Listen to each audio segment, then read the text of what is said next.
Hi, my name is Jordan Grossman, and right here is Quentin Haynes, and we're the Spectrum Sports Editors for Spectrum Sports Talk, where we wrap up the last week what happens in UP Athletics. This past week, the Bulls played their annual blue-white game in the spring that kind of wraps up the spring football season and heads into the summer and eventually into the regular season.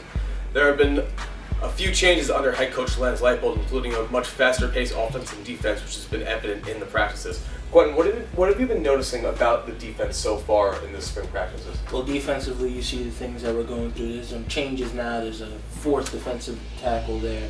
So there's a fourth defensive lineman there, and it allows us to see more pass rushers and things like that. In the spring game, they had 8 tackles for losses and 5 sacks. They forced a fumble. So we're just seeing the transition from a 3-3-5 to a 4-3. I was curious to see how the defensive tackles would work and see how the pass rushers would get outside. You want to see, even though you can't actually tackle the quarterback, you just want to see how they get outside and how they work. This is basically a newer defense.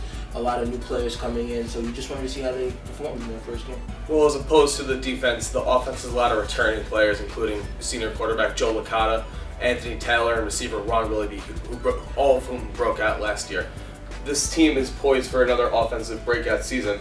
They have to build the offensive line again. They lost 3 of the 5 starters, and that's going to be one of the biggest things that's going to be concentrating on. The offensive line is the basis of the defense, and that's what's going to get the passing game going and the running game going at the same time. So it's really going to be interesting how the offensive line pans out and see how it works for the rest of the offense. What did you think about the receiver position? The receiver position, I think, is completely filled up. Ron Willoughby is going to be an absolute beast this year.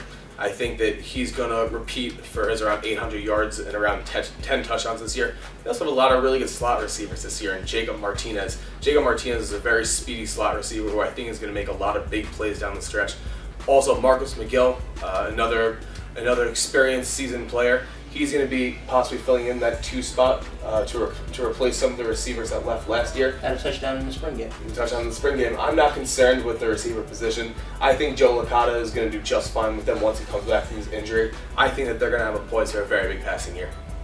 In UB basketball news this week, sophomore guard Shannon Evans announced to the public that he possibly may transfer out of the UB basketball program in response to a miscommunication from athletic director Danny White.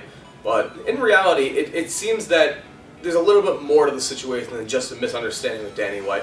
Quentin, do you think that Shannon's case for transferring is legit? Do you think he's actually going to be leaving the program? I actually do think he's going to be leaving the program. I think it sounds about right to me. If he wants to go and reunite with head coach Bobby Hurley at Arizona State, it makes all the sense in the world. You wrote a column about it.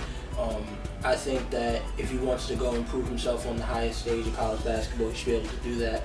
But I think that if you stay at Buffalo, you have a chance to be one of the greatest players in ever Buffalo history. Right, I said this before. Shannon Evans has a legitimate shot of getting his jersey in the rafters if he stays in Buffalo. In his 2 years, he's done more for this program than most players have done in 4 years. He was the fire to that team that led him to the NCAA run.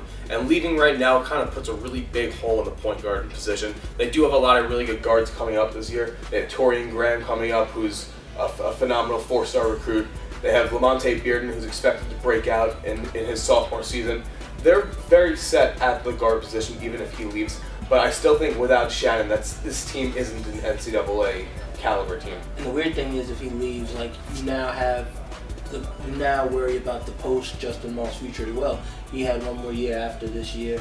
He was probably going to be the man on the team. If he leaves now, you got to hope that you can find the next Shannon Evans, maybe, and Lamonte Bearden takes a step up offensively. Maybe Torian Graham becomes the guy he was, coming out of high school. It's a lot of different things that head coach Nate Oates has to figure out. But I think that the team is good. I just think that with the loss of Evans, you'd probably take a step back. You're probably an NIT team. The morning that Shannon found out that he was going to be able to transfer, he got calls from Arizona State, St. John's, and Miami, Florida. So it's going to be interesting if he leaves Buffalo, where he's going to end up. But in the end, I think he's going to be ending up reuniting with Bobby Hurley in Arizona State. It just doesn't make much sense for him to go somewhere like St. John's or Boston College because there's not a lot of loyalty there. You never know who's going to come in and take over a position, especially one is the point guard position. There's a lot of short people who play basketball and can run an offense. And I think as great as Evans is, having that year out, that, it's an entire year. You can be in school and someone can take over the position, a starting freshman or so. Having at least Hurley, I think it makes sense to go to Hurley because you now have him as he's transitioning Arizona State into his system. You have a point guard coming in that can run that. That's one less position he has to recruit. So I think Arizona State makes the most sense for him if he's leaving. I think he should stay in Buffalo. Well, Shannon said he's going to be making his decision around the beginning of May, so we're going to find out what Shannon's decision is going to be in the next couple of weeks. For Quentin Haynes, I'm Jordan Grossman.